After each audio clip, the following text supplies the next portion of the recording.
at Pampa Sarovar about the pastimes of Lord Ram, Lakshman, residing here where we sit, Kishkinda Kshetra, along with the Vanaras, headed by Sugriva, Hanuman, Jambavan.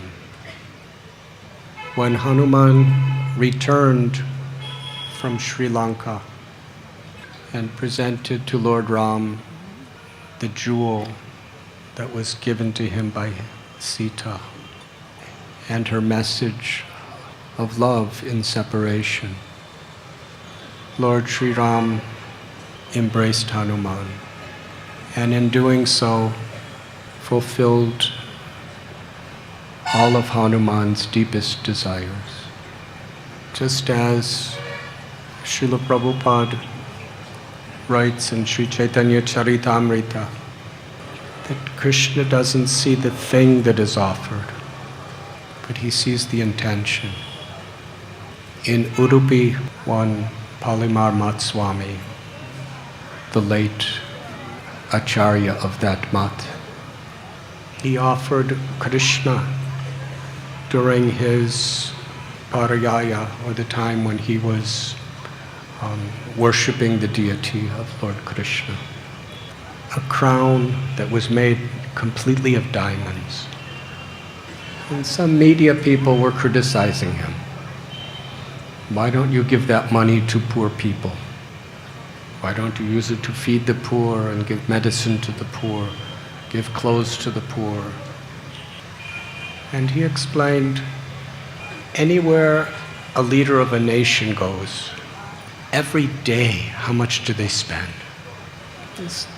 Not long ago, I was at a very small event where I met the President of the United States. And as I was approaching this home, there were so many police cars all around. And then when I came to the home, there was so much security that was set up at somebody's home.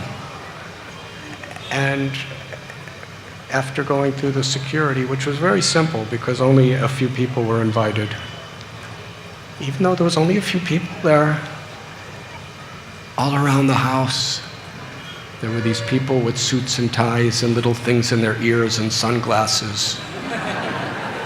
And they always had their hand somewhere hidden, or you couldn't see what they were holding sometimes. And they were everywhere. And they didn't talk to anybody. They were just watching. So I went to one of them and just asked him, who are you and how are you doing? And he didn't know what to do because nobody ever talks to these people. So he didn't look at me and he didn't say anything. And I didn't see what he was looking at because he had sunglasses on. So I kept talking to him. And finally, he said, talk to him.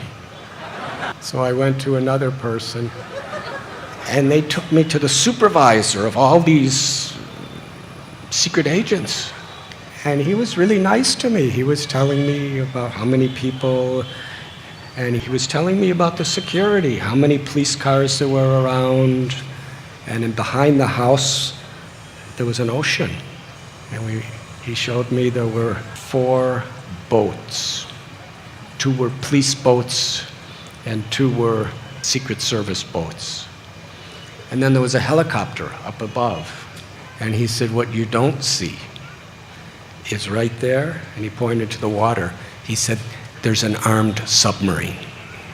So I was thinking, so much security. And the president was only going to be there for 2 hours. And he had 3 events that day. So that means all that security is going to be at every event he goes to. That means there's literally millions of dollars spent every day just on security purposes. So Radhanath Swami said, anywhere a president or a prime minister goes, they spend millions of dollars a day just on arrangements and security.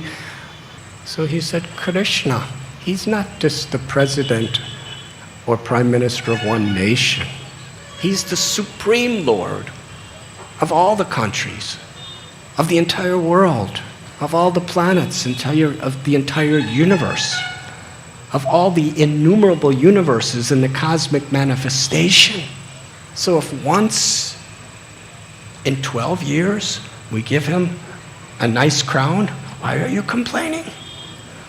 You see, when we offer to Krishna, it is like offering water to the root of the tree. If Krishna is satisfied, he can make everything happy and everyone happy. But whether we offer Krishna a diamond crown or a chickpea,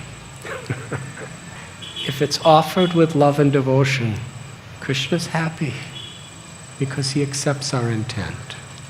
And for a devotee, everything in this world is just that. The only value anything in this world has is to the extent we could use it to please Krishna. Arts, music, intelligence, architecture, strength, all of these things, if we understand that they're Krishna's energy, they all have eternal value.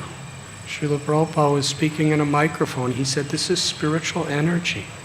This microphone is beyond any price when we use it to please Krishna by speaking his glories and sharing them with others.